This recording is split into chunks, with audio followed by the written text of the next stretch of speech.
السلام علیکم۔ اللہ آپ سب کو اپنی حفظ و امان میں رکھے۔ نبی مکرم صلی اللہ علیہ وآلہ وسلم نے فرمایا کہ اللہ سبحانہ تعالیٰ نے مجھے ایسی چیزیں عطا کی جو میرے سے پہلے کسی نبی کو عطا نہیں کی۔ اللہ نے مجھے زمین کی کنجیاں عطا کی۔ اللہ سبحانہ تعالیٰ نے مال غنیمت کو میرے پر حلال کر دیا۔ اللہ سبحانہ تعالیٰ نے روئے زمین کو میرے لیے پاک کر دیا۔ مجھے اور میری امت کو نماز کے لیے جہاں جگہ ملے اللہ سبحانہ تعالیٰ نے پوری زمین میرے لیے پاک کر دی۔ اللہ سبحانہ تعالیٰ نے میرا نام احمد رکھ دیا۔ اللہ سبحانہ تعالیٰ نے مجھے تمام جہانوں کے لیے رحمت بنا کے بھیجا۔ مجھ سے پہلے جو نبی نازل ہوتے، جو اتارے جاتے، وہ اپنی امت کے لیے اتارے جاتے۔ اللہ سبحانہ تعالیٰ نے مجھے تمام جہانوں کی امتوں کے لیے نازل فرمایا۔ اور آپ صلی اللہ علیہ وسلم نے فرمایا، ایک ماہ کی مسافت سے اللہ سبحانہ تعالیٰ نے میرا رعب بڑھا دیا، یعنی دشمن کے دل میں میرا رعب اس قدر بڑھا دیا کہ اس کی روح تک کانپتی ہے میرے رعب سے۔ جزاک اللہ الخیر۔ سیدنا عمار بن یاسر رضی اللہ عنہ نے فرمایا کہ میں ایک مرتبہ جنبی حالت میں سفر کے دوران تو میں نے نبی پاک صلی اللہ علیہ وسلم سے فرماتے سنا کہ مٹی تمہارے لیے پاک ہے۔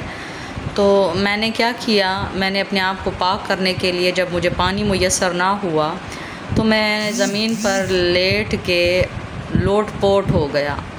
اور جب یہ عالم آ کے میں نے نبی پاک صلی اللہ علیہ وسلم کو بتایا تو آپ صلی اللہ علیہ وسلم مسکرانے لگے، اور آپ صلی اللہ علیہ وسلم نے فرمایا، بلکہ پریکٹیکلی کر کے دکھایا کہ آپ صرف اتنا مٹی کو ہاتھ لگا لیتے اور اس طرح چہرے پر پھیر دیتے، اس طرح اپنے ہاتھ کی پچھلی سائڈ پر پھیر دیتے تو آپ نے پاک ہو جانا تھا۔ آپ کو اس طرح لوٹ پوٹ ہونے کی ضرورت نہیں ہے۔ تو اللہ سبحانہ تعالیٰ نے روئے زمین کو امت محمدیہ کے لیے صلی اللہ علیہ وسلم کے لیے پاک کر دیا۔ اگر کسی کو پانی میسر نہ ہو تو تیمم کر سکتا ہے۔ حدیث ان لوگوں کے لیے جو ٹل ٹو ڈیٹ ناؤ ڈیز کی راہ میں بھی لکیر کے فقیر ہو جاتے ہیں۔ نبی پاک صلی اللہ علیہ وسلم کے دور میں عہد نبوی صلی اللہ علیہ وسلم میں ایک شخص جنابت کی حالت میں، لیکن وہ جنگ سے زخمی ہو کر آیا۔ اسے لوگوں نے زبردستی کہا کہ اب تم جنبی ہو گئے ہو، مطلب ناپاک ہو، تو تم نے ہر صورت میں اب کیا کرنا ہے، اب تم نے غسل کرنا ہے۔ اس نے غسل کیا، اس غسل کی وجہ سے وہ فوت ہو گیا۔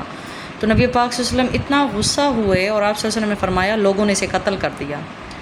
کیا اس کو شفا کا سوال نہیں تھا؟ کیا وہ مطلب تیمم نہیں کر سکتا تھا؟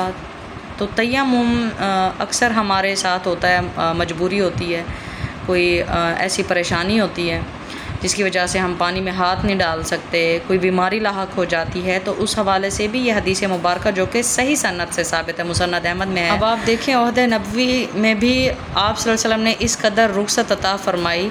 اللہ کی دیوی جو رخصت ہے تو وہ اللہ کی بہت بڑی نعمت ہوتی ہے، اللہ کی طرف سے تحفہ ہوتا ہے۔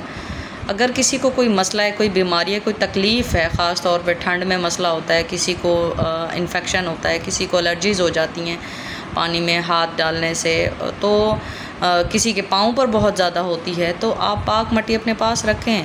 دین اسلام آسانی کا نام ہے، آسانی بانٹیں، آسانیاں بانٹیں، خدا را لکیر کے فقیر نہ بنیں۔ السلام علیکم۔